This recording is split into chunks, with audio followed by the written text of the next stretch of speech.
Hey guys, it's Jessica. And this is Kendra. And you're listening to Lucid Lab. Well, it's good to see everyone again. See everyone. I always say see everyone. I hope to hear from everyone soon. Yes. By the time you're hearing this one, we'll have had... This is our fifth? This is our fifth episode. Yes. Yep. So hopefully we are out there and you are listening and enjoying it. We're trying to build up those socials and get the community going. And it's kind of nice to start seeing some more following happening. And we need to talk about this because it's in our picture. What's that? What we're calling our listeners. We thought we were going to maybe do it, so we added it to the picture, but we weren't completely certain. But yes, you are all now our lab rats. Yes, you are. Hopefully you're okay with that. Yes. It seemed to go along better than anything else we were thinking of. Yeah. And then we also decided we, of course, have been asking for stories the last few episodes, and we're going to start putting those out. Our first one will be in June. We can't wait to share some of your tales, and we're going to call those lab reports. So I love it. It's so different. I know. Yeah. Hopefully you will go ahead and subscribe to both of those and don't mind them. But we tried to make our rat pretty cute. That's what he is. He's like our little Scooby-Doo sidekick. Yeah, that's in the picture. Yep, exactly. We don't have a name for him yet, though. No. So down the road, we were actually thinking that you guys can help us name the little rat. How's your week been so far? Oh, yeah, I'm always so boring. No, you're not. I am. I'm a workaholic. Yeah. And everything in life. Tuesday decided to grace me with a migraine. So that always takes me out of commission for a while. Yeah, that's not a good way to start the week. No. I hate migraines. If you have had migraines, you know, like you suffer the entire day and then the next day you get the after effects, like the residual pain, you know. For me, I always feel like, I always use this phrase, like it feels like I was thrown down a flight of stairs the next day because you're tensing your body all day trying to deal with the pain. And then you're still left with a headache, but it's far more manageable than the migraine. So you're happy about the little headache the next day. Yeah, because you can at least get out of bed. So that was my week. The only exciting thing, I guess, would be it is starting to get nicer. Yes, it's springtime in Colorado. I'm getting to walk, and like I need that for my soul. I did a night walk. Don't shoot me, I swear. Like hopefully no one does. And I walk at night a lot. I do think that's kind of dangerous. I know it is, but I always have mace and stuff. It's just really, for me, it's sometimes the only time that I get to get away with that, you know, once she's gone to sleep and she's cared for, then I get to get out. And I really like where I get to walk by my house. It's beautiful. I got to go over there with you. Oh, yeah. Recently. Actually, this last week. Yeah. Yeah.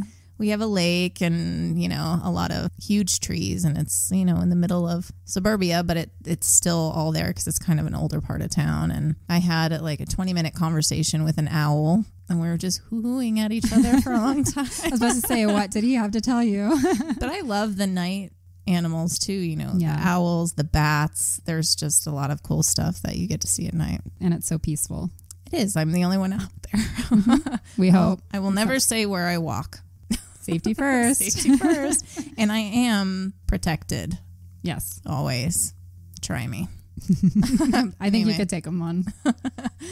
So I thought that this would be a cool thing to start doing, is if we notice anything local, like true crime worthy, then we mention it. So when I opened up Facebook today, there was a body found in Aurora. So a guy was missing for a little while. A family was looking for him, and they hadn't heard from him in like 6 or 8 months. Wow. And they even set up like a Facebook page to try and find him. They got a tip from an anonymous person that said, yeah, he's at so-and-so's house. He's dead in the crawl space, and they covered him in cement. Okay, this sounds like... So the cops, I guess, got a call from that same tipster, essentially saying the same thing, and then got a call from the family. So they went to this house, and sure enough, he was there in the crawl space. There. It's a kind of messed up situation. From what I can tell, so there's 3 people involved, 2 men and a woman. Okay. But the men go back a long time. They were best friends at one point, were involved in crime together, and they stole catalytic converters. That happened to my child. Really? Yeah. They drive a big Element thing. and somebody they stole their catalytic converter out of a parking lot. It's everywhere. It's such a rampant You have to crime put a right cage now. around your catalytic converter now That's with a lock. crazy. I guess something happened to where they almost got caught doing that. The girl who's involved, I'll talk about her in a second, but her name is Casey Bach. And then the guy who killed Beeman is Leroy Crawford. The crimes like involve them even being in like some kind of drive-by shooting situation that happened. Wow. And when this came out, Leroy Crawford was already in jail for like another like attempted homicide or something.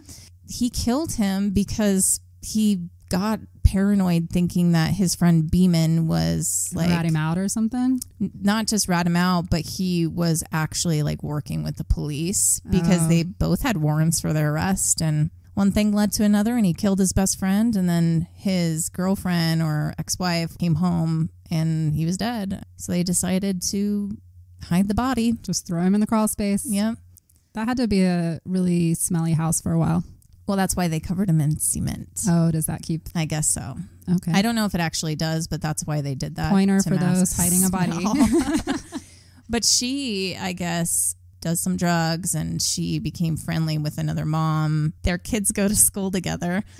And she had asked this mom to like watch her kids for a while, and the mom could tell that she was kind of on drugs. And then I guess just a couple weeks later, after like they met, she mentioned something to this new mom. Oh yeah, like we have a body in my what? Okay, because she was on drugs. Like I don't think I would. So you know, the coroner has quite a job on his hands to just make sure that they can preserve as much as possible because he's in cement.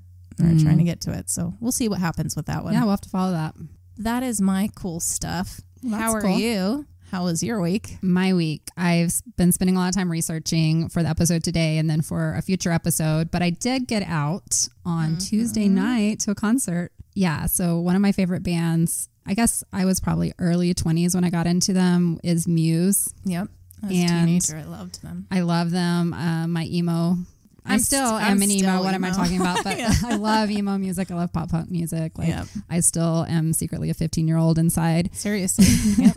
But yeah, I got to see Muse, and I have to say they are one of the best bands I've ever seen live. Oh. Like it was just, song after song, their guitar, their vocals, Matt Bellamy's the lead singer. And then they had just amazing visuals too. Like they changed the set multiple times, and it was just really, really impressive. So they're on tour, I think, for the next few months. And I would say everyone should see them if you like Muse.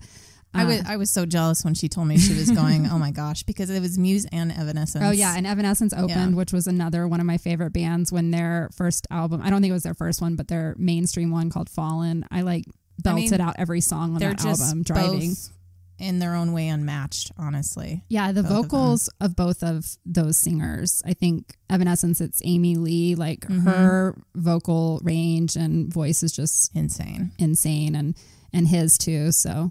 You know what was really lame though is I don't have, I can go to a concert, but I can't afford floor seats yet. So we bought tickets up in the upper level section. Oh, that's right. Cause it was at the Pepsi Center. Yeah, it's at the Pepsi Center. And so it's a huge arena, and we were up in the 300 section, and Muse comes on, and I'm like, everybody's going to stand up, right? Nobody stood up. And I look around and like, this is pretty lame. But fortunately, there was an empty row in front of us, so we just hopped down a row so we could stand up. Yeah. And we stood up, the three of us. And then there was another couple, like 2 rows down, that stood up. And it was just weird because we're like standing up, and I feel like my ass was right in this girl's face right next to me the whole time. But I'm like, it's a concert. I paid a lot of money to be there, even to be in the 300 section. Everybody who wasn't in the 300 section was standing up in the whole arena. So I guess if you buy up there, you're supposed to just sit down. I don't know, but it was really kind of weird. So I have a massive range in music. Me that too. I like. Totally. Oh, I want to play you a song. I wonder if it'll work on here. It's very like ethereal, like all of that deep stuff. Sounds awesome. I'm from outer space. I got Milky Way for blood, evolution in my veins. I'm God. I've been far away. I'm illuminated. I'll make a move, start a waves. I've been dreaming about flying for a long time. I had a vision from the birds, they want a call sign. Yeah, artificially intelligent way. I'm your future, past and present. I'm a fine line. Yeah, I'm a missile of this illusion. I am not really here, I'm an intrusion.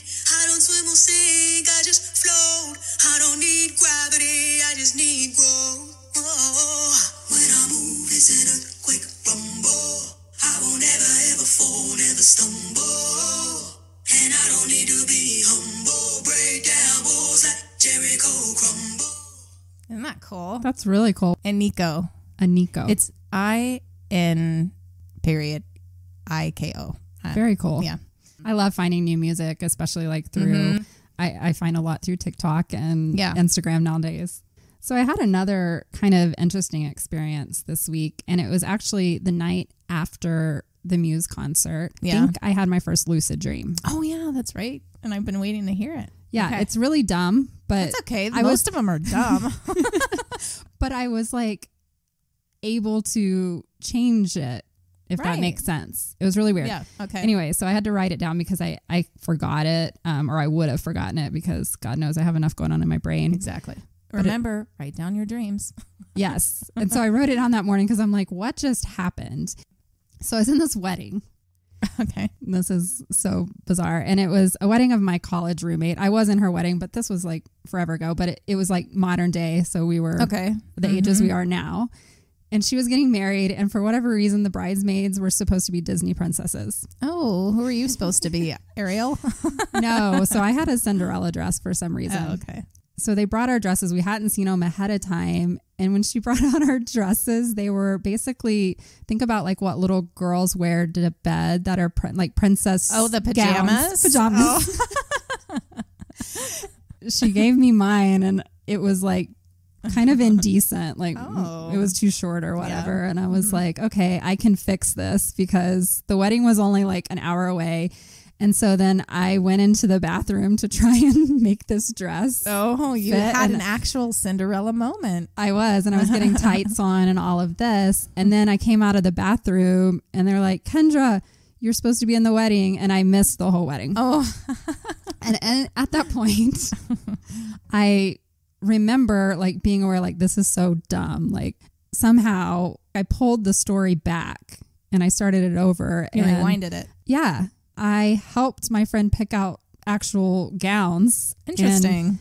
I didn't miss the wedding the second time. Like it was like I redid the dream in my dream. And I was like visually aware that it was a fucked up dream and it needed to be fixed. Interesting. Okay. So I was fixing it while I was in the dream. And I don't know if that was exactly lucid dreaming, but it was not something I remember ever experiencing before. Do you remember like feeling I'm dreaming and I can fix this? Yes. Okay. That's like when I went in the bathroom, it was like, that's when I feel like I hit the lucid point, like looking at how ridiculous I looked. I was in this little girl gown. And I was like, this isn't right. And I've got to I just remember thinking, I have to make this right. Yeah. So I don't know, but it was interesting. And I thought I would share because it was so vivid when I woke up.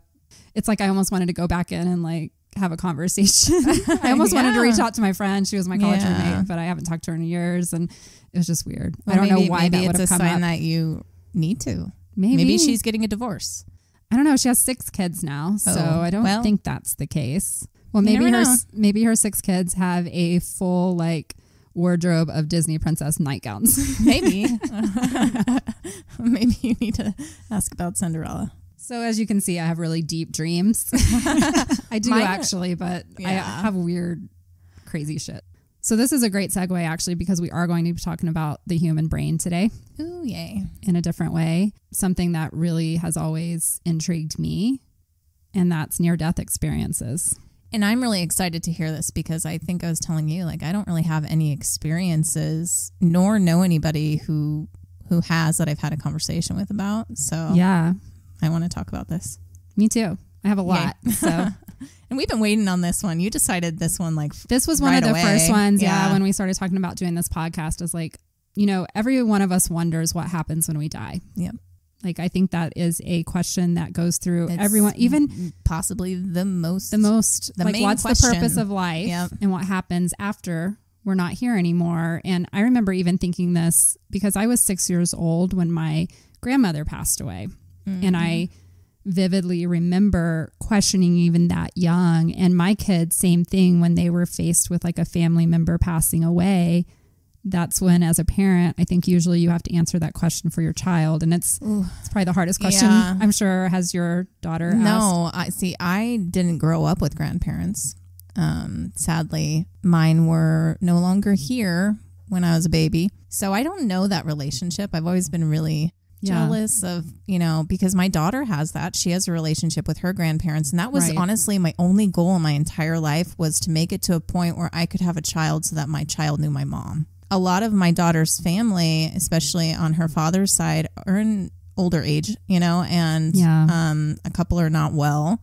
That's going to be a conversation that actually is going to have to happen sooner than we want to have. And we did not raise her with any religion whatsoever. So anything that she does know outside of the random things that I say is just pure curiosity and her deciding, I'm going to believe in that right now and I'll find out answers later. It'll be an interesting one. I mean, I personally believe that we are energy. We chose to come down here in whatever way, and we're living this out, and we go somewhere else, and we're infinite. So that's what I've chosen to believe in, and I don't need all these other rules stacked on top of it. But, I'm never going to push anything on my daughter. No. But if she wants something explained to her, then I'll try and do my best. So when I was in my early 20s, I started having really bad anxiety that turned into a panic disorder, like where I couldn't be alone. I would feel like I was going to die. Yeah, literally, anyone who's had a panic attack. I just had my first 2 in the last few years before I quit that job. And I thought I was dying. Twice I thought I was having a heart attack, and I couldn't breathe. And it felt like I had ropes being tied around my calves, and it was scary, and I was alone. It is. In my 20s, I had a 2-year-old child, and my husband at the time would go to college at night, and I would be alone. And that's a lot of times when it would hit. And I remember feeling like I was going to die while my child was there. And there was just this whole fear. And they would also wake me up in the middle of the night. So that's when I started, I think, looking and questioning, because I thought I was going to die. Right. I literally did. And this happened for 5 years, and I had all the tests done, and I'm healthy. Thankfully, it wasn't anything other than a panic disorder and stress and hormones and all that. But it was when I started reading a lot of books about near-death experience. It's also when I explored religion. I just wanted to know what happens if I do die. And that's really what I think brought me into near-death experiences. And I mean, I was down the rabbit hole till 3 o'clock in the morning reading stories and everything like that. So I've had a fascination with this for a long time, and I'm much older now than early 20s. I haven't done full research on it. And so that's why we're getting into it today. And I'm excited. It's such a broad topic. It's kind of like lucid dreaming, right? It is. You can't possibly attempt to cover it in what we're trying to do here. So no, I can't, but I'm going to give a big overview for those of you who aren't as familiar with it, and then give some resources for those who want to look, further into it. So what is the definition of a near-death experience? I will also call these NDEs because that's how they're referred to, and that's easier. And easier. Yeah. So it's a profound personal experience associated with impending death. Okay. When it's a positive NDE, the experience encompasses a variety of sensations like detachment from the body, feeling like you're levitating, total serenity, like everything's going to be fine, the experience of absolute dissolution, like you become a light or some kind of other energy. Okay. When it's a negative NDE, experiences may include sensations of anguish, distress. Does not sound fun. Void, devastation, vast emptiness, or even seeing a hellish type landscape. They're intensely vivid.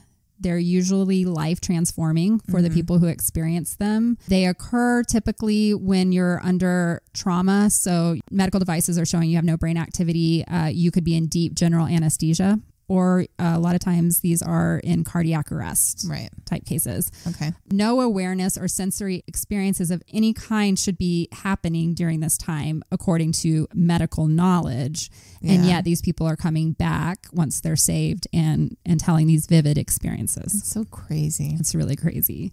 I'm sorry, but that just right there argues something. Everything beyond. Causes of NDEs are not fully known. There are many medical and psychological explanations that have been offered, but none that have been definitive to say this is why you're experiencing this. Because if they're going at it through a brain way, it's the last frontier, you know, and so we're never going to ever know, because a lot of this is beyond exactly our bodies. If it's scientific, then the brain only stays alive. What do they say? 20 seconds?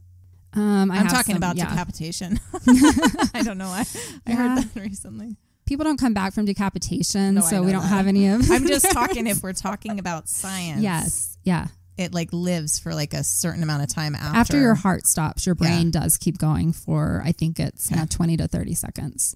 Some statistics about near-death experiences. In 2005, they did a research study, and 95% of the world cultures are known to have some mention of NDE. So this isn't something, it's cross-cultural, it's cross the whole world. It's part of being a human being. Right. The percentage is 10 to 20% of people who have come close to death will experience an NDE. In the US alone, an estimated 9 million people have reported an NDE, and that's according to a 2011 study. It's common. Yeah, enough for people to talk about. And yet there are people who will think that it's made up or it's a hallucination or things like that. But I'm going to hopefully convince people that there is something there to these. If we're dreaming of it, why is that so hard to believe? Because the brain stopped, I guess. So here's what we do know. We know that NDEs have been recorded since the dawn of time, since ancient times. The oldest known medical report of a near-death experience was written in France. I don't know why, but just right now I thought of that girl. It's like Miss America because I just saw her. It's like France. I can't even do it right. But that girl on SNL did it, and it was really funny. Oh my gosh. Anyway, I'm sorry, France. I'm not going to try and do French. Every time I just hear that. And I have French on my body. I love France, okay? But now every time I hear the word, it's just being screamed in my ear by that girl.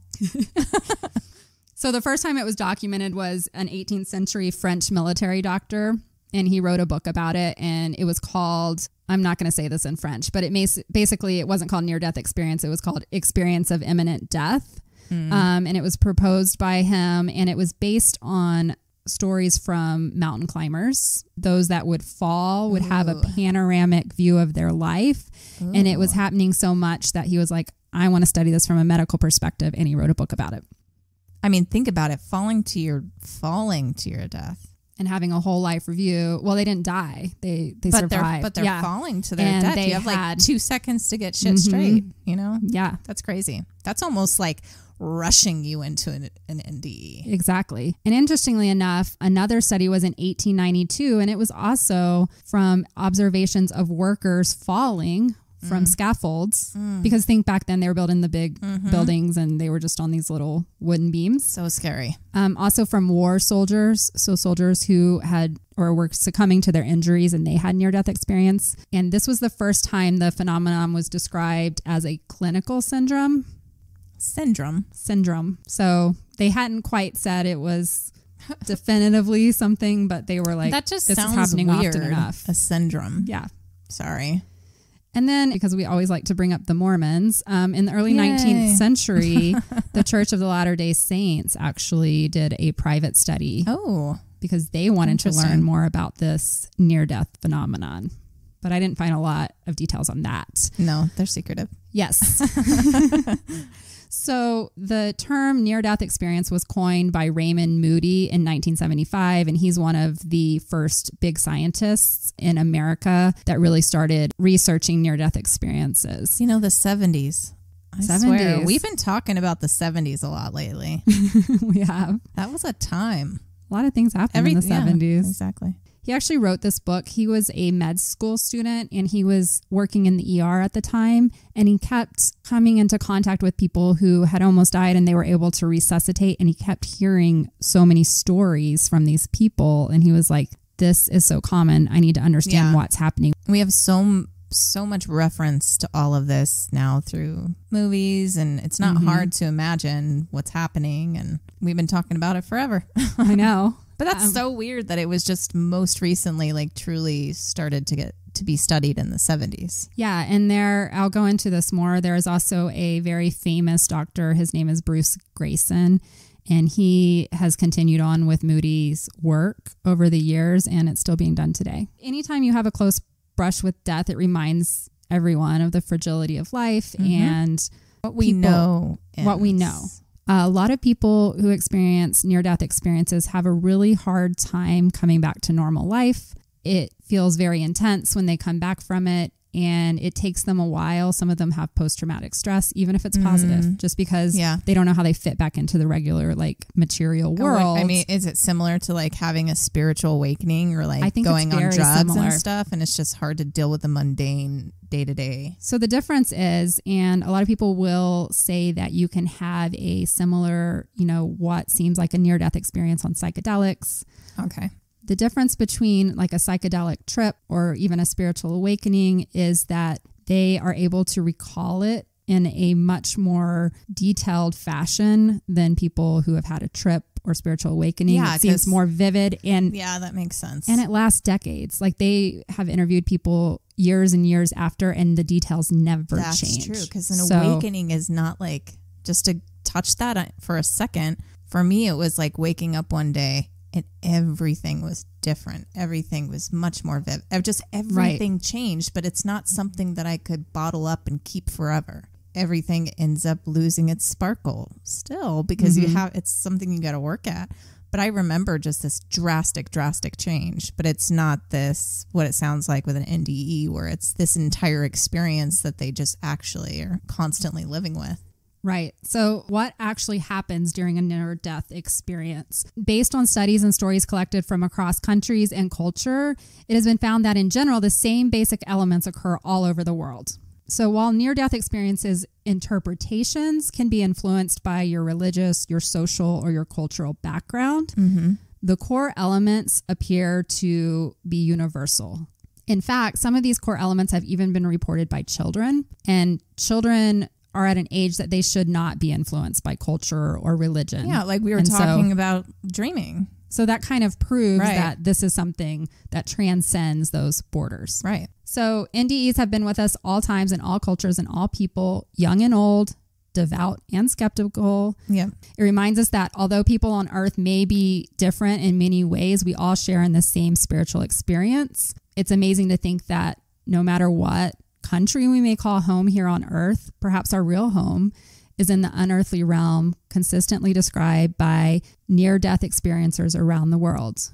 Because near-death experiences transcend religious affiliation and culture, one of the other researchers, his name is Kenneth Ring, he likes to call NDEs the universal donor.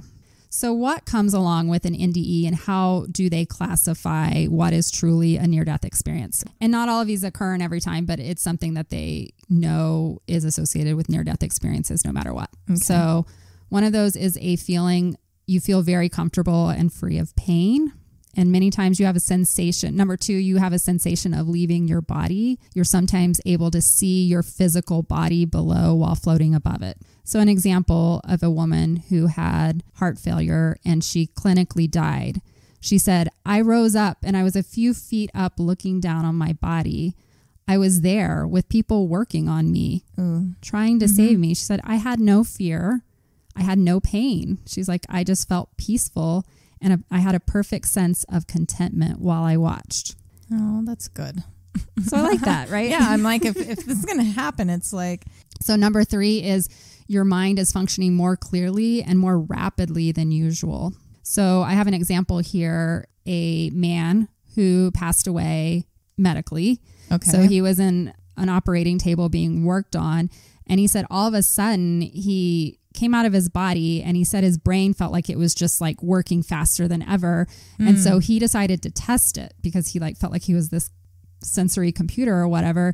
And he was like, I decided to test it. And he's like, I just arbitrarily chose 8th grade.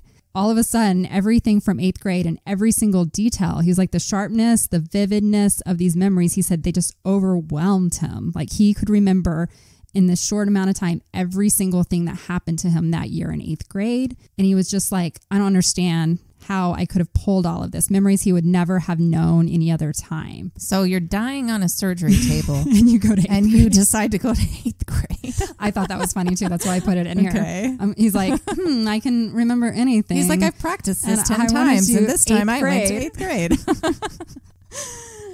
It's funny how your mind, I guess, the dying brain maybe works. it was just some strange, he's realizing, oh crap, maybe I'm dying right now. Oh, you're supposed to have like your life flash before your eyes. And the first thing that came to mind was 8th grade, and he just got flooded with details. I think that's basically. See, And then he didn't get to keep going because he was brought back to life. And remember, a lot of these near-death experiences are happening in the matter of seconds. Yeah, that's crazy. So the other big one, and I think all of us have heard this, is a sensation of being drawn into a tunnel or darkness. One lady said she clearly remembers a feeling that she was in a tunnel and she was floating towards a light that kept getting larger the closer she got to the end of the tunnel. However, she said she felt very relaxed. And she remembers becoming increasingly annoyed because the nurse kept calling out to her, like, come back. Alone. And she's like, I just want to float into this beautiful light. But she listened to the nurse and got pulled back out of the tunnel. But she was fully going out. Yeah. So. And we've seen tons of that represented in movies and everything. I think this is the most common. You think of the tunnel with the light at the end, which is actually number 5, is a brilliant light sometimes at the end of the tunnel. I just keep thinking of Grey's Anatomy. Yes. Or what's that one? Doctor Strange. I don't think I've seen that one. You haven't seen Doctor Strange? Marvel. You're not a Marvel person? I don't watch Marvel. I mean, I wasn't really either until a couple of years ago. And then it was like COVID. And I was like, well, I'm going to watch all of them. I think a lot of people did that. Number 5 is a brilliant light. And then number 6, a sense of overwhelming peace, well-being, or absolute unconditional love. I like that. Yeah. An example from another woman, she said she went through the tunnel, and when she got to the end, she said everybody there was made of light. I was also made of light. And all she could feel, she said the light communicated with love. Love came from the grass. Love came from the birds. Love came from the trees. Gamma. So they were all just one happy. Another lady said, I was thrust outside of my body, and it was where I was looking over my body. I could tell that it was dying and in a state of trauma, but I became further aware of what was happening around my body and of my awareness capacity. And she found herself in a field, and she said, I looked at the grass. I could tell it was grass, but there was an element present that had been missing when I was in my physical existence. And she said that element was love.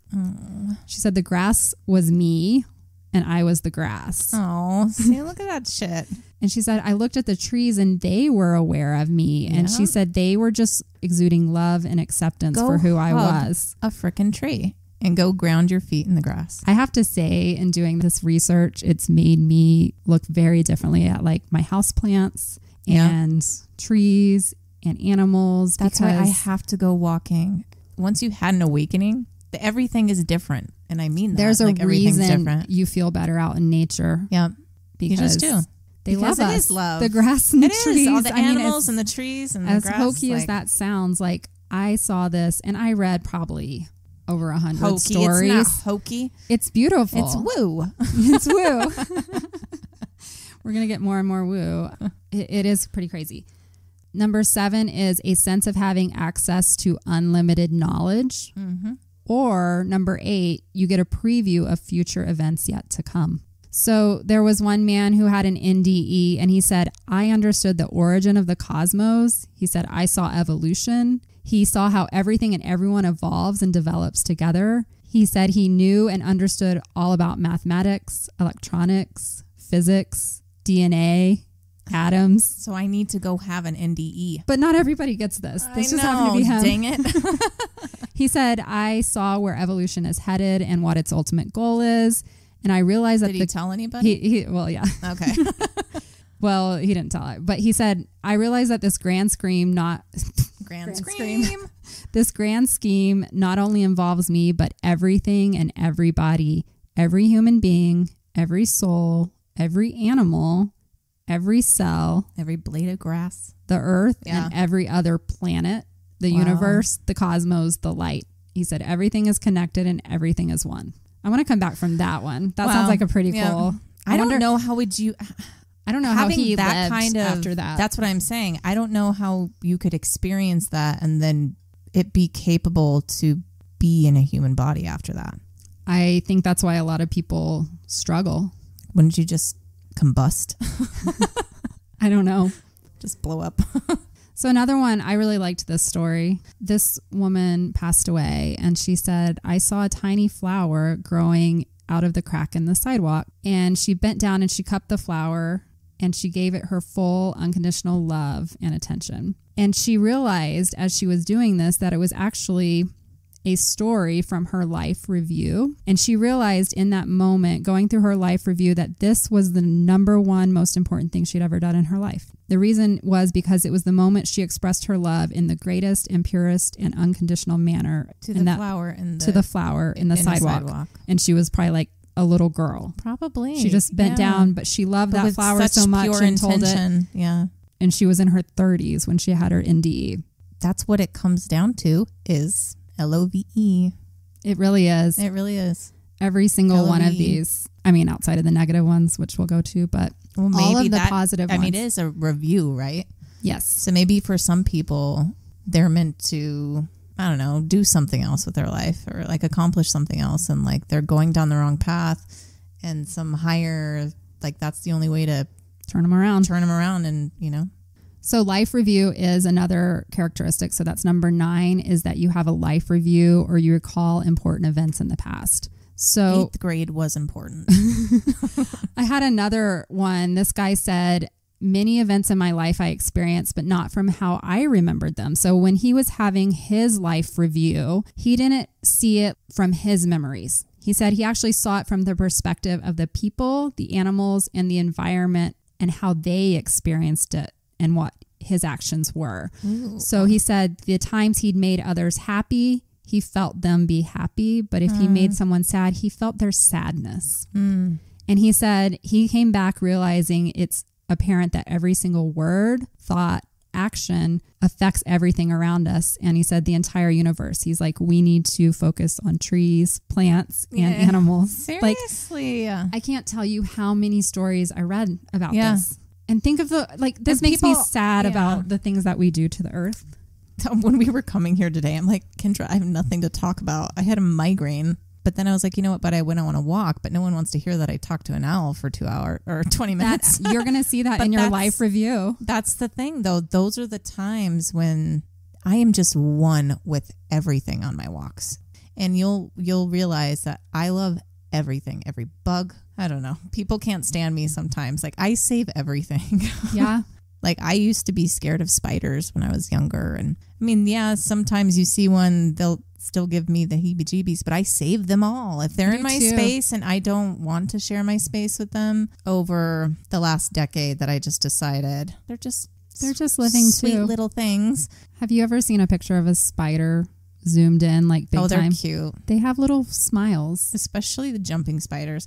What I'm getting is when we have our life review, we'll see the spiders we saved and we'll feel good.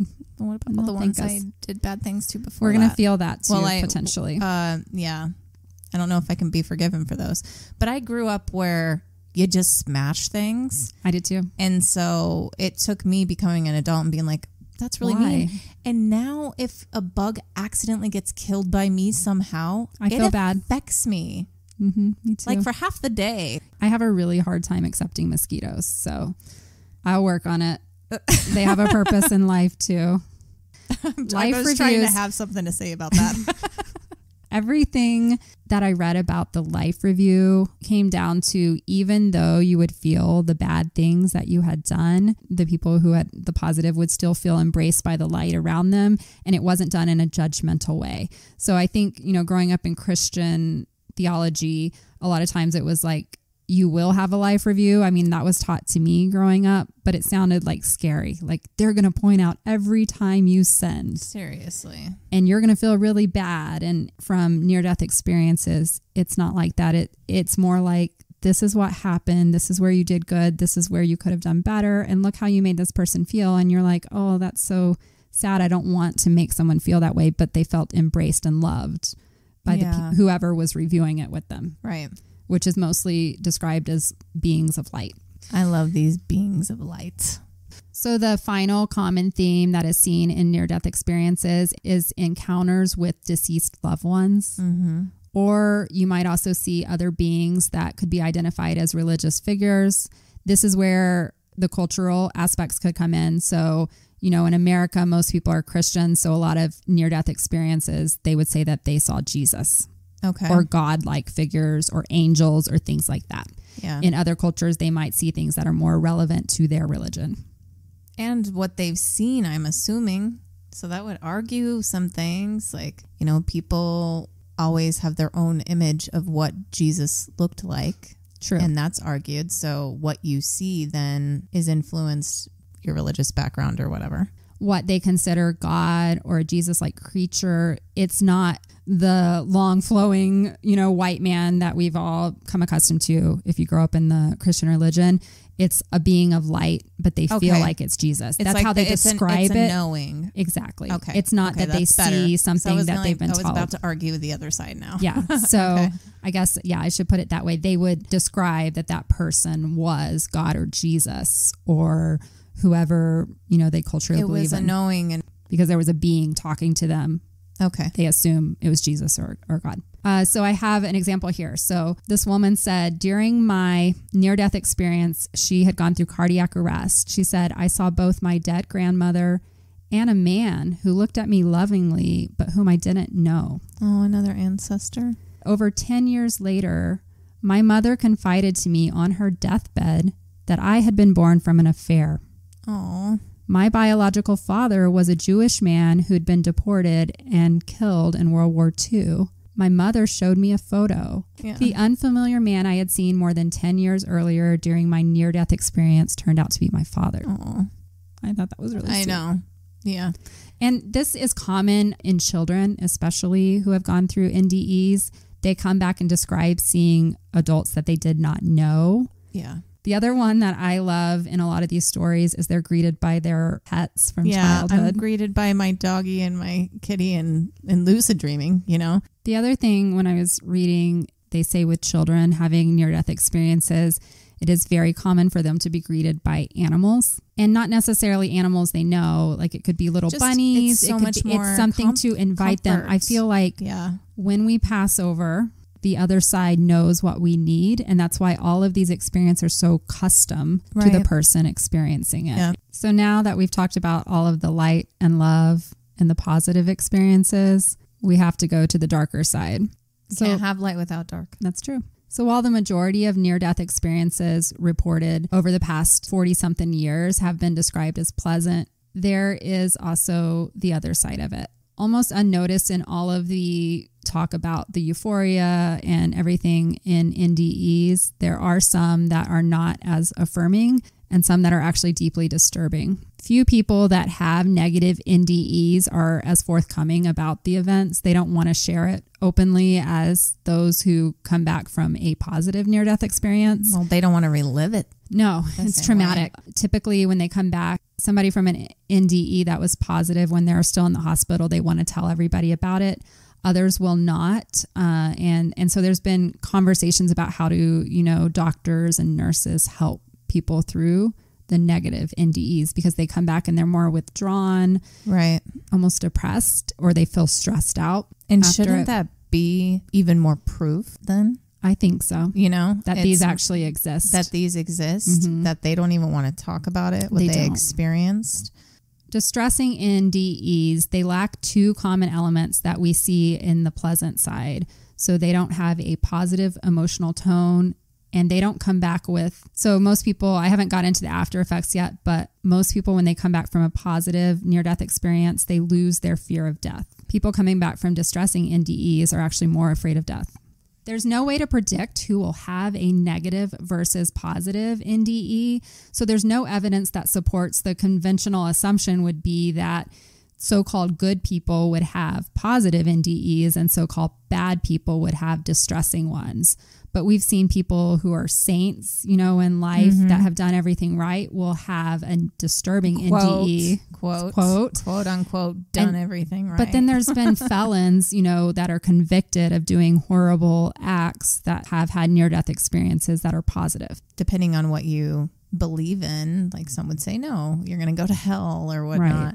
But maybe that is just a way for the universe to say, no, we accept absolutely everyone and everything, but you need to see what you've done and now what you can do. So maybe they get to have the positive one. It's how they change their life around. And maybe the negative only occurs for those who the universe knows they're sending back. So there's 3 types of negative near-death experiences that have been recorded. And the first one is the inverse. They have the same features usually reported in other near-death experiences. The tunnel, the light, the things that people feel are very positive. In a negative NDE, you feel inversely. So the tunnel feels like you're suffocating. The light feels negative. They don't feel love during their life review. So they're having a life review and they're feeling judged. Oh. So they're having the same phenomenon happening during their NDE. They're just having different feelings. It's a nightmare. Right. So a woman who was in childbirth went into a near-death experience. Don't give her a negative one. She's literally pushing out a fucking baby. That's what's so fucked up. Is like, jeez. I don't know. She said she felt her spirit separate from her body and she flew into space at a tremendous speed. And she saw a small ball of light rushing towards her. And she said it became bigger and bigger as it came towards her. And she realized it was going to crash into her. And it gave her a very terrified feeling. She said that she saw the blinding white light come right to her. And she felt like it was going to engulf her and take her somewhere. And then she came back to life. But it was not a positive. And then she had to look at that precious baby. Oh my gosh. And then another woman, she collapsed from hyperthermia, and she said she went through a life review, and while watching her life and re-experiencing it, she was filled with a deep, deep sadness. And when she came back, she felt like she was in a great deal of depression from watching her life review. Like, so, what did she do? We don't know. Yeah, it doesn't tell me that. Maybe nothing. Maybe nothing, or maybe she needed to see that there was a darker side to things. Maybe off balance. You never know. She's back here trying it again. You know, that's the good thing, is that they get to try it over. So the Texas. The second. I am bringing it back. It's my Texas. It is. Always. The second type of negative near-death experience is called the void. So this one, you encounter a perceived emptiness. It often feels like a devastating scenario of being alone, isolated, or sometimes even annihilation of who you are. I don't like that one at all. So I have a few examples of this. So the guy says, I remembered I was in a completely dark, empty, and silent void. I had no body. That is, I was not aware of having any physical body, and I had no thoughts. But I was conscious. I was just hanging there in the void. There was no space or time whatsoever. When thinking of it afterwards, there could have passed hours or days. I could not tell. I don't know why, but that makes me think of like the universe is like, we don't need you for a while. Just hang out. I'm turning you off. Another guy, this was a man, he was attacked by a hitchhiker and like stabbed, and he was dying and had a near-death experience. And he said, I felt myself rise out of my body. I suddenly was surrounded by total blackness. I was floating in nothing but black space. No up, no down, no left, no right. It seemed like an eternity went by. I fully lived it in every moment in misery. I was only allowed to sit there and think and reflect. Ugh. I mean, yeah, these are creepy to me. You know, I just said it seems like, well, the universe is just not, they're not going to use you for a minute. Like, that's how I think about it. They're like, what crap? We weren't ready for him. Should he die? Should he not die? Yeah, he's like in limbo. Let's go talk to the management for a minute. And he's just left there with no concept of time. There was a glitch. Because there should be no concept of time, because time is not real, right? So it's his perceived awareness of being in that darkness. It may have only been for one moment. So then the third type, and this is probably the most, I guess, what most people would fear of death, especially if you were raised in a Christian. Hell. Yeah. So this is the hellish experience. So overtly hellish experiences are the least common type. So we don't hear these as often, but they are out there. This is where someone may be confronted by lost souls or spirits, or they may be purged into the depths of the earth. They may see gates of fire, or they may be tortured by demon-like creatures. A woman, she said she was being escorted through a frighteningly desolate landscape, and she saw a group of wandering spirits. She said they looked lost and like they were in pain, but the person guiding her through said she was not allowed to help them and to just disregard them. Oh, see, this is where I get so confused in the things that I, at this current moment, choose to believe in. Okay. If I'm believing that we are these energy bodies and we're infinite. Right. And we came down here. And this is just an experiment of sorts. And we have multiple lives and we're doing this again and again and again and again. It's not even like some sort of test. I don't know. Like, I don't know anything. We don't know. It seems weird, though, because if you're going to argue that we have multiple lives, why then would any of us be damned and wandering to wander? Yeah. Are they waiting for their next life? Like, where's the separation? Because outside of this, it's all love. That's what the positive says. So, like, that's where I argue, because I have experience in with both of those things, spirits and negative entities and other. So where do they come from? I know. Oh, yeah. So much. How do I talk about spirituality in the way that I think about it, but then also believe in ghosts? Right. Because to me, they conflict with each other. They do. If you want to believe, it's all light and love afterwards. But we don't have to know everything. That's just we don't, us, and like we never sitting will. here trying to make sense of everything. But there has to be some rhyme or reason to it all. I have one other story that's creepy, and then we can talk more about happy stuff. This was a man, and he said he was thrust down into the depths of the earth, essentially. And he said, when I reached the bottom, it resembled the entrance to a cave with what looked like webs hanging everywhere. I heard cries, wails, moans, and gnashing of teeth. I saw these beings that resembled humans with the shape of a head and body, but they were ugly and grotesque. They were frightening and sounded like they were tormented in agony. That sounds a lot like what's in the Bible. Right. I don't know. Although there are these negative NDEs, what we do see is most people coming out of those react in one of three ways. One of those is turnaround. That's the most common, is they come back and they said, I needed to see that. It's interpreted as like a warning about something that they're doing wrong, and they feel like they need to turn their life around. What this does for most people coming back from the negative is that they will move towards a religious community. So this is very interesting. Yeah, I find that interesting. For people who have positive near-death experiences, most of them become less religious. Well, yeah, sure, because they become more spiritual. Because everything that they've now learned in that little moment is so much more expanded than crazy. The rules and everything that are being placed upon them in a religion. So people who have positive near-death experiences move away from religious dogma, and they're like, no, everyone's accepted. Religion's a farce. This is just light love all the animals. People who have negative... Love all the animals, okay? And the grass trees. and those trees.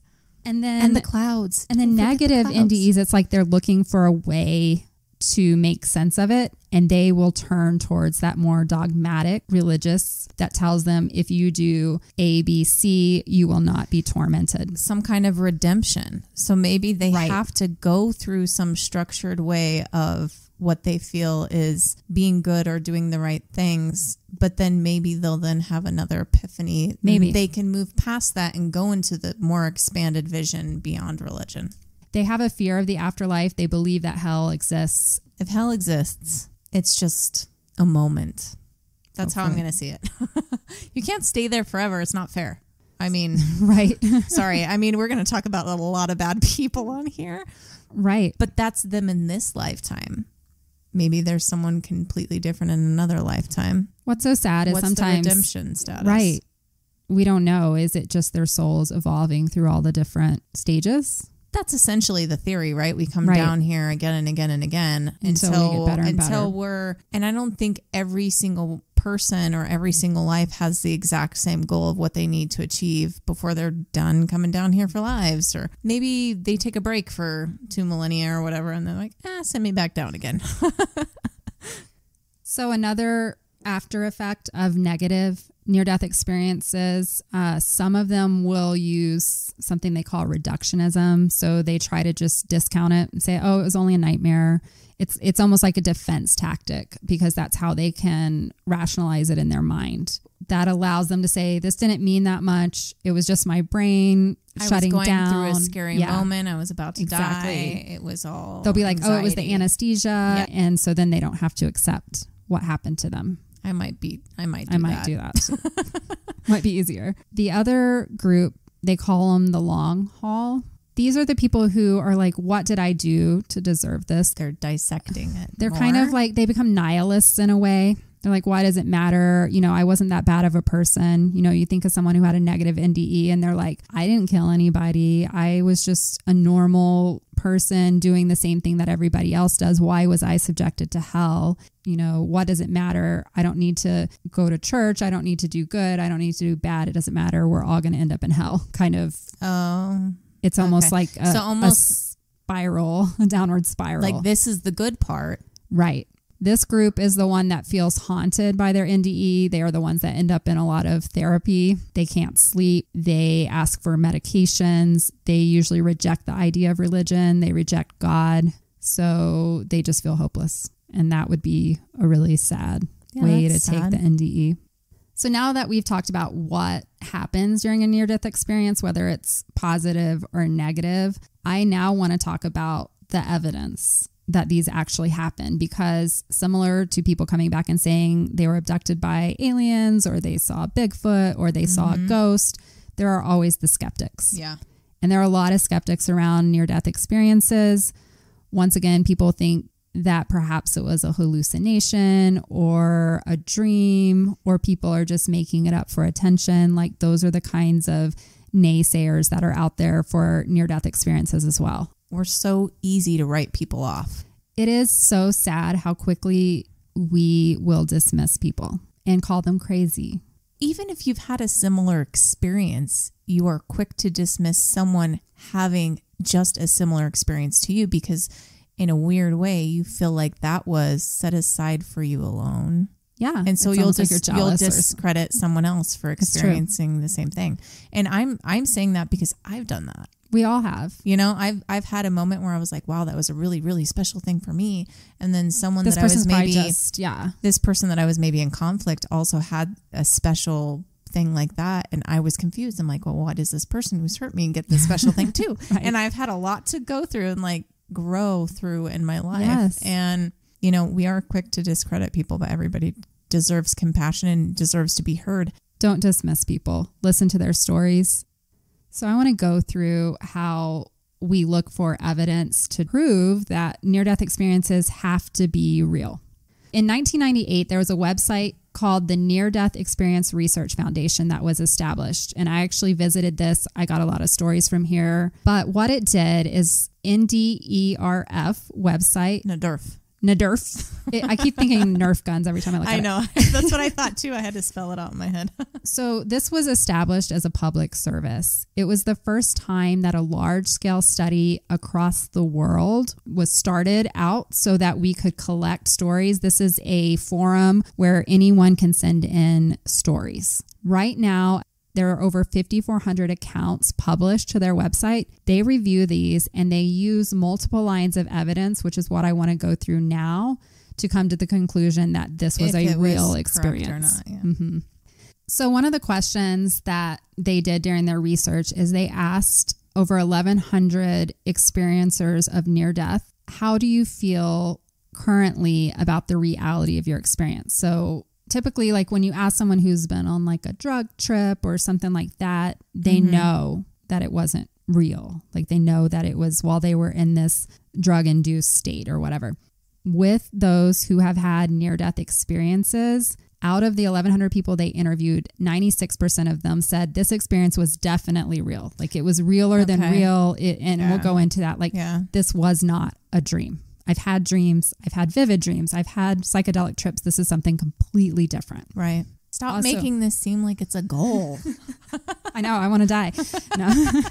People included in this survey have jobs such as doctors. Yeah. There's a neuroscientist that had a near-death experience. There's children, nurses, attorneys, scientists. Like these aren't just It doesn't matter quacks. who you are. Like it has gone across all people and... There's zero things within me that would question this. I haven't either. I've always been fascinated with anyone who says that they've had a near-death experience. I want to hear about it. I don't want to judge. I want to know what they experience because it's like a view into the afterlife. Maybe the only arguing piece is, there are very creative people who may have just vivid dreams like I do. Right. Who could write a story that's yes, profound enough that may not be true. And because we're not there and there's no way to measure. But most of these... These are people who have been, okay, but right. Most of them would have proof that showed they were in the hospital or something like that. Okay. There's been over 50 years of investigation into near-death experiences at this point, and there's a lot more to be done. But there is nothing that can adequately explain, based on how our physical brain functions, why a near-death experience happens. Mm-hmm. There have been over 20 different explanations, and none of them have been accepted as like the theory or the reason because there's always holes in it. Like there's no definitive way to describe why NDEs happen because they happen across so many different types of people, different types of scenarios. That's just us trying to box something and explain something that is unexplainable. So those who believe that physical brain function explains everything that happens in our lives, they're the ones that struggle with this the most. Of course. So let's jump into what the NDERF looks for. NDERF. The NDERF. Number one, if someone they're having a lucid, organized experience while they are unconscious, comatose, or clinically dead. So how can they show that? So when these occur at a time when the person is so physically compromised, from a medical perspective and from logic, it should not be possible for them to report these experiences as clear and logically structured as they are able to. Especially right away. Right. And why it's usually right when they wake up from Why the heck would they, after almost dying, be like, oh, real quick, I just made up this whole thing real fast. Like, sorry. It just doesn't make sense. It doesn't make sense. The other thing is experiencers coming back from near death will actually feel like they were at a level of consciousness they've never experienced before. So they call it a supernormal consciousness. And so they surveyed all of these they call them NDEers. NDErs.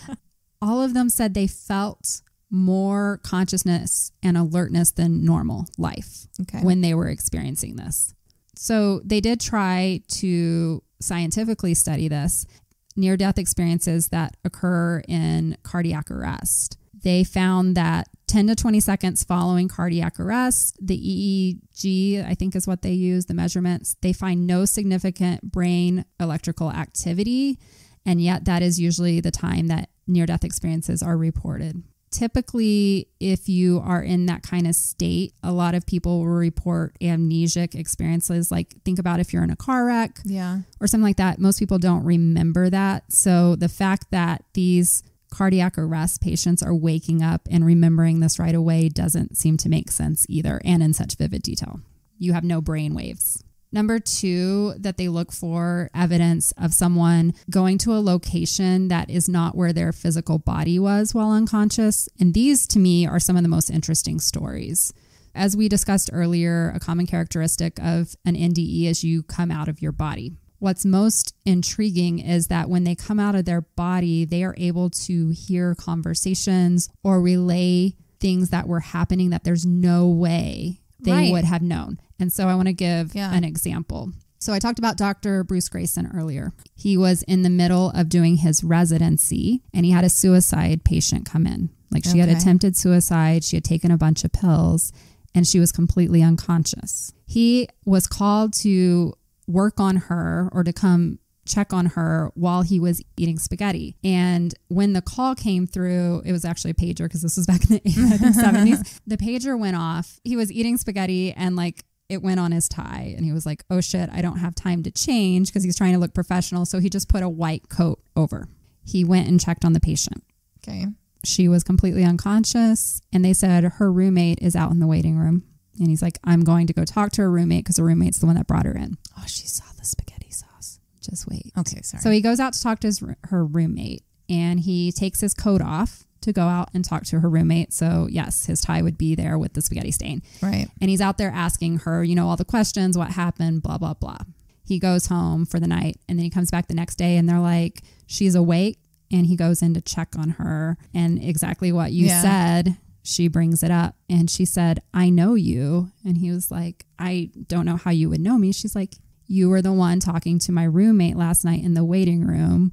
You were wearing a striped tie and it had a big red stain on it. And that was what started his, I guess, lifelong passion now to explain the unexplainable. Then he teamed up with Raymond Moody, who I mentioned earlier, and they started this whole study. You know, it's kind of like time stopping, and you get to walk around and see everybody, but time is still moving, but you're just outside of it. You're just Harry Potter in the cloak. Kind of. So they did a study because they noticed a lot of these stories coming out, and there was a doctor named Michael Sabam who did a study and investigated a group of patients who had cardiac arrests. Mm-hmm. And so they did a control group of patients who did not have near-death experiences during their cardiac arrests. And then they did ones that did have near-death experiences that included out-of-body experience. They asked these groups to describe their own resuscitation attempts as best they could. Other people doing it. Right. Tell me how you got back to this point. Right. And what he found was that the group that had the out-of-body experiences with their near death were able to more accurately describe exactly what happened, who was working on them, and how they were brought back to life. So I have another really cool story. Okay. So this happened in Hartford, Connecticut, and it was told by a nurse who talked to a resuscitated patient. So the next morning, she said, the patient told me she floated above her body. She was watching us resuscitate her for a short time, and then she felt herself being pulled up through several floors of the hospital. Ooh. She then found herself above the roof and realized she was looking at the skyline of Hartford. Out of the corner of her eye, she saw a red object. It turned out to be a shoe. So the nurse she was relating this story to a skeptical resident. So another resident, and he was like, yeah, right. She's just making this up. Well, she's like, okay. They got a janitor to go up onto the roof of the Hartford hospital, okay. Mm-hmm. And they found a red shoe. Ooh. Another way to prove that near-death experiences are real is that people who may be blind in real life have different vision, or those who have regular sight will have supernormal vision during a near-death experience. So there was a study done by Dr. Kenneth Ring, who I mentioned earlier, and it included 31 blind or substantially visually impaired individuals who had near-death experiences. 14 of them had been blind from birth. The investigation presented case reports of those born totally blind that described in their near-death experiences that they were highly visual, with content consistent with typical near-death experiences. So they're experiencing the same things. They're describing picturesque, landscapes and things like that they've never seen. I've never thought about that when we were talking about children. Mm-hmm. So speaking of that, I have an illustration of a following near-death experience that actually happened to a little girl named Marta. She was 5 years old and she was blind, and she walked into a lake and slowly drowned. Basically, Aww. She was breathing in the water and she became unconscious. She said, a beautiful lady dressed in bright white light pulled me out. She said, the lady looked into my eyes and asked me what I wanted. I was unable to think of anything until it occurred to me to travel around the lake. I wanted to see for the first time. Oh. As I did so, I saw detail that I would not have seen in real life. I was legally blind, but for the first time, I was able to see leaves on trees, birds' feathers, birds' eyes. She was like, I was seeing far better than anyone with 20/20 vision. Can you imagine having that? Okay, first of all, thank you for letting her have a good NDE. Because No that child would just should be have a negative. cruel. Right. But can you imagine then waking up and having experienced all of that? And, then you wake up blind again. The sensory, everything that you do in real life, right? And then you're going back and it's darkness. But she knows there's something better after life. Well, maybe for her it was inspiration. I think I would like to think of it that way. Yeah. They did a survey for those who were not blind, and they said, describe your vision during your near-death experience compared to your everyday vision. The majority, over 70% of them, said that it was much more clear. They had a wider field of vision, brighter colors, more depth perception. Everything seemed so much more colorful and brighter than normal. My vision was greatly increased. I was able to see things as close or as far as I needed. It was almost like they were able to auto zoom like a camera. That's how their eyes would work. I could see above, I could see below, on my right, on my left. I could see everywhere at the same time. Oh, I just imagine a chameleon with their eyes just like it would be awesome. I like going in a loop around. This their does head. make you want to have a near-death experience. It does, but I think the thing is like this is us outside of these bodies. It's true. And so we choose to come down here and be limited and stay here and find the joy and love and all the struggles, the human experience, and the human experience. So another line of evidence that near-death experiences are truly real is that they happen even while under general anesthesia. So under general anesthesia, it should not be possible to have any kind of memories. If anyone has had surgery, you go under, it's complete blackness. And so prior studies using the EEG and imaging of the brain of patients under general anesthesia provides substantial evidence that when your brain is anesthetized, I think I said that right, you should not be able to produce any memories. That's usually a side effect of any anesthesia is amnesia, not being in any kind of dream state. So most people are in surgery under anesthesia, like because they're dying, cardiac arrest, things like that, should not be able to recall anything. So as previously discussed, following cardiac arrest, the EEG becomes flat in 10 to 20 seconds, and there's usually amnesia prior to and following the arrest. So I have an example, and this happened to someone who was under general anesthesia during surgery for a heart valve replacement. So scary. They said, during my surgery, I felt myself lift from my body and go above the operating table. The doctor told me later that they had kept my heart open and stopped for a long time, and they had a great amount of difficulty getting my heart started again. That must have been when I left my body because I could see the doctors nervously trying to get my heart going.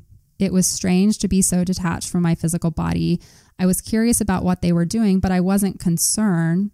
As I drifted further away, I saw my father at the head of the table. He looked up at me, which gave me a surprise because he had been dead now for almost a year. Oh. However, I felt like it was all going to be okay. Yeah. And had no sense of fear. So Dr. Bruce Grayson, the one that I've mentioned several times, he did a collection of near-death experiences, and he found 22% occurred while under general anesthesia, and they included the same features. Most of them would be out-of-body experiences. They would be able to watch medical personnel working on their bodies. However, once again, near-death experiences while under general anesthesia are medically unexplainable. So another interesting study has been on near-death experiences in young children. So when they investigate near-death experiences in very young children, it's important because at an early age, they're less likely to have established religious beliefs. They don't understand much about death or even awareness about like what happens, things like that. Their near-death experiences can actually give us more evidence perhaps than an adult. So they did a study group and the average age was 3.6 years old. It has often been supposed that NDEs of very young children will have a content limited to their vocabulary. However, in the study, it was clear that the age of children at the time of their near-death experience did not in any way determine its complexity. Even children who were not really talking yet, reported quite complex experiences. Yeah. So very young children have near-death experience content that is strikingly similar to older children and adults. So they're describing the same exact things that we'd hear from adults about the tunnels, seeing, as I mentioned before, like deceased, they wouldn't know it, but they would meet people that they didn't know, but they felt loved, and they would come back and say, oh, this really nice lady or man was there, or there were these animals, there was light, I felt loved. So they feel like that's further evidence, especially looking at these young children, that NDEs are occurring and that they happen, despite what we would put on there about like cultural beliefs, religious training, or even awareness of the existence of near-death experiences. Right. You can't understand why a kid would come up with these crazy stories after, dying. I mean, there's literally no societal social pressures. They're little children. Right. To me, they're the most credible witnesses. And they're just recounting what they experience. And they themselves probably do not know that it's separate from what they're saying right then and there. Like, this is what I just did. Definitely credible. So the final piece of evidence that researchers use in describing why near-death experiences are real is the after effects and how it changes the person. Some of the best evidence for NDE specific after effects come from the largest prospective NDE study ever reported. This study was conducted by Pim van Lommel, and he divided survivors of cardiac arrest into a group that had near-death experiences and a group that did not. The after effects of both groups were assessed 2 and 8 years later after their cardiac arrests. The survivors that had near-death experiences were statistically more likely to have a reduced fear of death. They had an increased belief in life after death. They had an interest in the meaning of life. They were more accepting of others. They were also more loving and empathic than they had been previously. Okay. The after effects may be so substantial that NDEers may seem to be completely different people to their loved ones and family. It's remarkable that near-death experiences often occur during only seconds to minutes of unconsciousness, yet commonly result in a substantial and lifelong transformation in people's beliefs and values once they've experienced it. And it makes so much sense that someone would just change in their family. It's like, I don't know you anymore. It is. Especially if it was something, they were living some kind of negative lifestyle and they're choosing to improve in some way and their family only knows them. Yes. Maybe as Jackass Steve or whatever, and now he's being now he's good Steven. Awesome. I don't know. Something like that. So in talking about the after effects, I want to go back to Bruce Grayson. He will sometimes ask the partners of those who have gone through a near-death experience to describe their partners before and after the event. Ooh. And many of them will say, this isn't the person I married. This is someone different. Yeah. It's usually positive. They're like, okay, they see a purpose in life they didn't see before, and they want to change how they were doing life, essentially. They grow in love. So most near-death experiencers grow in love, compassion. They have higher self-esteem. Yeah. As I mentioned before, they tend to become more spiritual and less religious. Good. They lose all fear of death, and they have this like sense of being loved unconditionally. Like they can do nothing wrong. They don't want to do things wrong, but they feel like because it's not just it's no longer from a person. Yeah. It's from the earth. It's from the grass. It's from the trees. It's from they just feel the sky, the clouds, and all these extra spirits and beings around them. And so they're constantly inundated. Right. In love. I like this comment. They say near-death experiencers realize all that really matters in life is to love and to learn. Yeah, that's why we're here. Exactly. Like that's why I get so mad when I let everyday stressors come in, like bring and you start down. To affect me. And there's always going to be shitty stuff that happens. Shitty shit. But I'll get over it in 5 minutes and I'll find the good in that. I think that's right then and there so that I can move on with my life. And I'm like, well, this was meant to, something this was is meant teaching to happen. me something. Think about it. Teaching me something. It's to learn, right? We're learning something through the struggles. And I think that is probably the reason that some of these people are sent back with these near-death experiences. I feel like they are brought back to tell these stories for us to learn. I mean, and listen to. If we didn't have these stories, even you and I talking right now, would we be able to narrate life in the same way and have the same thoughts and experiences beyond this life if we did not have NDE stories told to us over the years? I feel like there's a purpose for some people, and you know, only 10 to 20% of people who go through near death come back with these stories. And we can take that. And there's actually a whole book I will put in the show notes that talks about how to use these experiences in your everyday life and think like somebody who's gone through the near death experience. And I thought it was a really powerful book. I was waiting until you're done. I was like, go use these experiences. I'm like, no, don't go near death yourself. Right. Just use what they bring back. Use what someone has given as information. Yes. Believe it and use it. Don't go try to have a read death the story, experience. then go lucid dream, and then come out of the lucid dream and then do things a little bit differently. So to go back to the after effects, once again, we're talking about changes can be so profound that people feel like an entirely different person. I have a really sweet story to share. And this will be my last story of the episode. And this was from a man, and he was described as hard driving, no nonsense business type of guy. He's, you know, the guy that would call his family every night and say, I'm going to be late because I'm at the office working. So he had a heart attack because that happens when you're overworked, right? And he was revived. And he said, the first thing I saw when I awoke from my near-death experience in the hospital was a flower. And I cried. Believe it or not, I had never really seen a flower until I came back from death. One big thing I learned when I died was that we are all part of one big living universe. If we think we can hurt another person or another living thing without hurting ourselves, we are sadly mistaken. Right. I look at a forest or a flower or a bird now and I say, that is me. That is part of me. Oof. If you see someone and you give them a positive, like you compliment them, they're most likely going to take that on to another person. But if you see someone and you're like, you fucking cut me off in traffic, you're an asshole, honk, honk, honk, and flip them off. Right. They're going to start doing that to the next. Like it is this cycle. It is. And like, just take a moment. Like, even if you're not in the mood, be kind to someone else, compliment them. Just something different, something kind, and it will manifest more kindness in your day.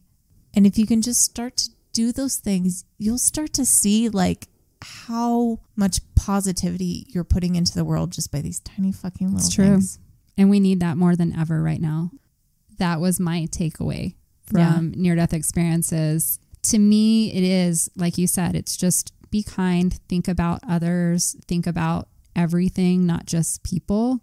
And not just animals, any living being on this earth. So that includes trees, grass, plants, flowers. So in conclusion, I hope that bringing this information to you helps convince those who may be skeptical that there is more than just this life. I think there's a very real possibility that we experience more after death. I think personally it's going to be a positive thing. I do believe in and want to continue to believe in the thought of the one universe, the full, light beings. And I'm laughing a little bit. Why? Because I'm trying to imagine life with God or angels and other things. And I'm trying to imagine this expansive space that never fucking ends, and multiple universes and multiple galaxies and multiple planets and multiple species. It is beyond anything we could ever understand. Yeah. So unfortunately, none of us will know what is truly happening after death until it's our time. Yep. So all we have are these sneak peeks from those who've experienced it to learn from and really take and do what we want to with for now. As we talked about, just be kind and be kind. I would love to hear from some of you listeners who perhaps have experienced a near-death experience. Yes. Or knows someone who has gone through an NDE. We'd love to include those on our lab reports. I hope you enjoyed hearing about near-death experiences. I really did enjoy it. Good. I never thought we were going to go this deep. But this was a really deep episode. It is. And it's hard not to, but that's what I wanted to do. We wanted to bring this to life's biggest questions, and we're just, like I said in the first episode, I think we're just fucking making it all up. We're just trying to figure this shit out for ourselves. Right. I kind of wanted to be that one guy you mentioned who, instead of experiencing or having a life review, he experienced the emotions of the people around him experiencing him. Yeah. That would be quite life-changing. Absolutely. Like to know. And it wasn't just him. That was the one story I pulled, but there were several, many stories of people saying that they felt the emotions and every like unkind act or even thoughts that they had towards people. They felt how that affected others. I even stop myself when I'm thinking a kind thought about another person. Where'd that come from? Because usually it's more about you than it is about them. Yeah, it's always more about you. And the same thing is if they're treating you another way, stop and remember that it is about them in that moment. And not you. How they're approaching life literally in that very moment is how they also treat you. here we are getting into like deep cosmic questions, and you guys just thought you were listening to true crime and paranormal. World, thank you all for listening. As I said, we would love to hear from you. Please send stories. We have an email that you can send your stories to. That is lucidlabpodcast@gmail.com. You can also mail us at our P.O. Box. Is P.O. Box 251 East Lake, Colorado, 80614. This information is on our socials. Like, I think we have it listed on Instagram. Yes. But we are on Instagram, TikTok, Facebook, and YouTube. Yes. So find us there, all under Lucid Lab Podcast, all one word. Yep. Don't forget I'm remembering this time. Don't forget our Patreon. Yes. We are trying to do as much as we can there. And we have big really plans. are trying to get everything set up. And all of your support is really, really, really appreciated. So much. But I hope you enjoyed this episode and the ones to come. And we're planned out. Okay. We're planned out through the end of this year. We are. So either you stay to like us or you stay to hate us. I don't know. But I think this episode should gear you towards love. Loving us. Love us. We love you. We do. Bye. Boop.